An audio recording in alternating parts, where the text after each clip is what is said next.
I'm here with Jimmy Flannigan, one of 6 candidates running for District 6 Austin City Council. Thank you for being here, Jimmy. Thanks for having me. So tell us what distinguishes you from the others in your race, and particularly as it pertains to the environment. Well, I think overall it's very clear. I'm the only candidate in District 6 that has experience on city issues.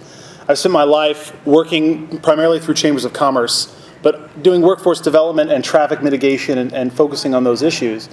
And I've been working on them across the city, so when it comes time to govern under 10-1, I'll have the relationships across the city to make sure that my district isn't ignored in the process. And my opponents haven't done any work at City Hall. They've done other things. They've done state, they've done school board, but City Hall is a completely different animal. And it's important that we get someone from District 6 that understands the complexities of City Hall. Okay, how about on the environment? How would you provide leadership in that? Well, District 6 has a unique position. We're the only district that touches Lake Travis. Right. And the water treatment plant 4 is in District 6. Mm-hmm. So, the residents of 6, and myself included, have been living through this environmental nightmare, especially on the water side. Right. And we see it nearly every single day. Even in the implementation of the infrastructure, we're seeing it in the water mains being put down Spicewood Springs or down McNeil and Palmer. Right. In fact, last night I had a meeting with Austin Water Director Greg Manzaros, and he came out to Northwest Austin. He actually lives in District 6 and talked about what those issues are. Mm-hmm. So it's about making sure that District 6 has its voice, because we need to have a voice, especially when it comes to water. Okay. And the traffic end of the environment. Well, let's say, what are you going to say with that voice? What should we be doing about water? Water is straightforward. I mean, there's a lot of things that are being proposed, but ultimately, there's no better solution than expanding reuse and conservation. Okay. And especially when you think about the infrastructure required for that, you need to talk about purple pipe, and you need to talk about gray water. There are neighborhoods in District 6 that have purple pipe installed, mm-hmm. but it's empty.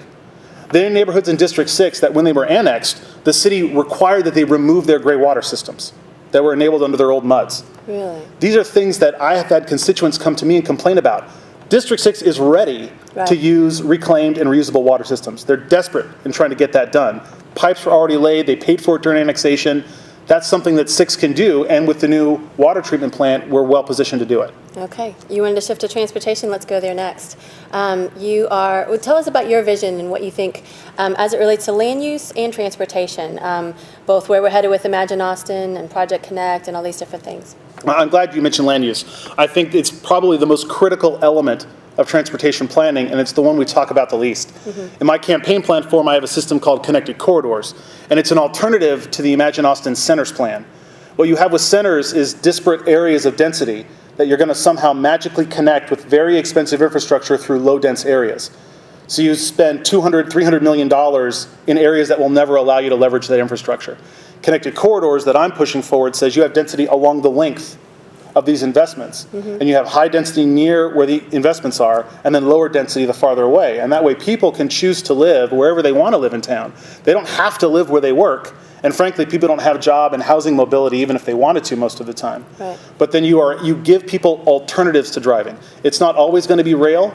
Sometimes it's bus, sometimes it's better rapid bus system. The rapid bus system that they've implemented so far is a far cry from actual rapid bus. You have to have dedicated guideway. You can't run those buses with the cars. Mm. But there are also good things happening. The lane that's going in on Mopac right now is really about express buses. I mean, people are worried about, I don't want another toll lane on Mopac. It's so that the express bus system that people are already using gets faster and more reliable. Right.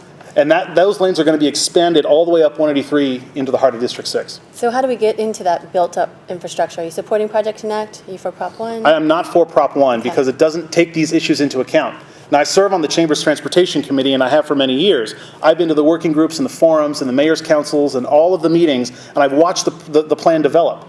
And it's not so much that the line they've proposed is terrible, Highland to Riverside. It's what's the system? Right. You don't solve a traffic congestion problem with one line of rail. You solve it with a system plan.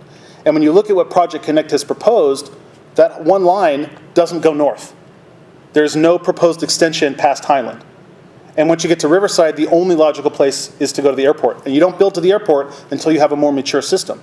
Their system plan says you're going to fork at MLK and go up Guadalupe Lamar.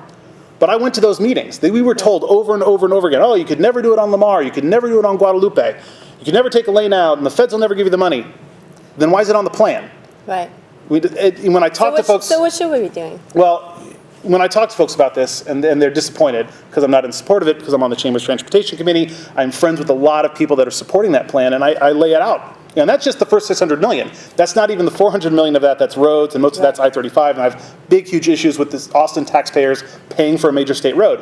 But in a regular political cycle, you might say, we can't wait another 15 years. It was 2000 with the last light rail plan that failed. We just need to do it, and we'll figure it out later. But with the change of government, we have a unique opportunity to hit that reset button quickly. And it's frankly offensive, especially to folks in District 6, that a council that has no representation from Northwest Austin, the one part of town with a train that's full at rush hour, is going to spend $1 billion of local tax money on the eve of geographic representation. Okay. Let's shift quickly to energy.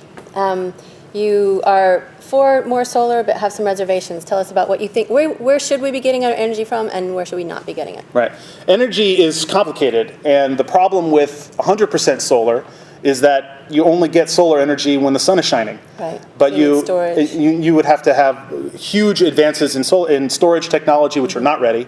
You have to have a mix. It's just like with anything. You need to have a balance of sources. So what should be our mix? If you got to wave the magic wand, what should mix be? Well, I think as green technology and renewable technology has improved, and we've been swinging to a wider adoption of solar, especially the most recent solar contracts that have actually accomplished affordability goals. Right. I think we're in the right track. We need to be careful about what we do with our declining assets like Decker, which I think when you look at its efficiency, it probably is worth retiring. But you look at Fayette, and if you're talking about environmental goals, we don't own Fayette. So we have to make sure if we're going to retire a coal plant that we're actually retiring a coal plant. Right.